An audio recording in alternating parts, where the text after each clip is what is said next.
Assalamualaikum warahmatullahi wabarakatuh.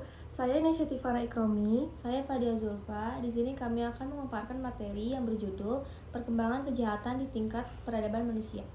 Adapun anggota dari kelompok 8 yaitu Alit Wisageni, Estri Naya Satya Krida, Fadia Zulfa, Faros Fatih, Fauzan Dafa, Muhammad Rizky, Nesya Tifara, Vina Safitri, dan Zaskia Wiyanti.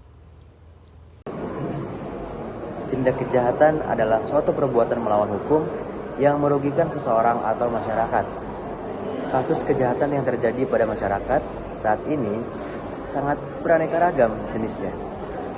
Mulai dari pembunuhan, pencurian dengan kekerasan, pencurian dengan pemberatan, pencurian kendaraan bermotor, kebakaran, pemerkosaan, pemerasan, penyalahgunaan narkotika, kenakalan remaja, dan perjudian.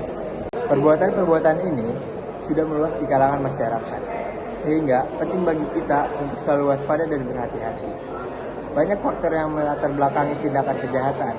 Beberapa yang mempengaruhi secara signifikan yaitu ekonomi, pendidikan, pergaulan, psikologis, dan pengangguran. Mengenai kejahatan yaitu kejahatan merupakan suatu pola tingkah laku yang merugikan masyarakat. Dengan kata lain, terdapat korban dan suatu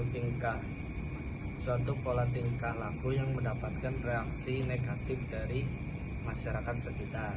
Kejahatan dapat disebabkan oleh beberapa faktor seperti contohnya psikologis, pendidikan, pergaulan, ekonomi, dan pengangguran.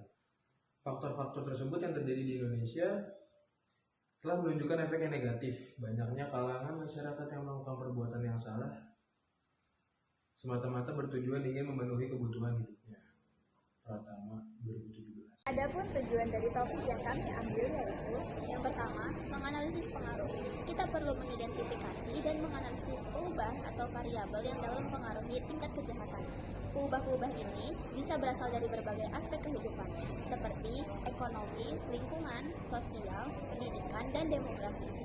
Yang kedua, menilai interaksi faktor. Menilai bagaimana interaksi antara berbagai peubah. Peubah-peubah yang mempengaruhi tingkat kejahatan seringkali tidak berdiri sendiri. Mereka dapat saling berinteraksi dan memperkuat dampaknya. Dan yang terakhir, mengembangkan strategi pencegahan, yaitu dengan cara merumuskan strategi pencegahan dan intervensi yang lebih efektif.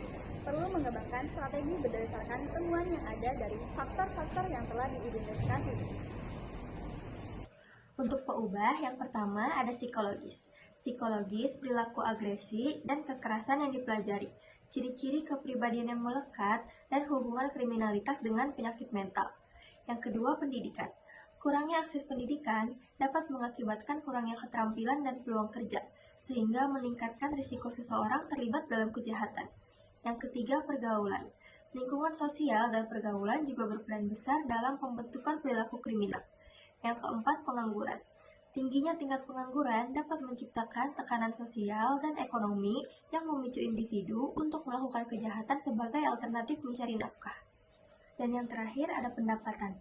Kesenjangan ekonomi menjadi pemicu, karena ketidakmampuan ekonomi dapat mendorong individu untuk mencari cara ilegal guna memenuhi kebutuhan hidup atau memperoleh status sosial.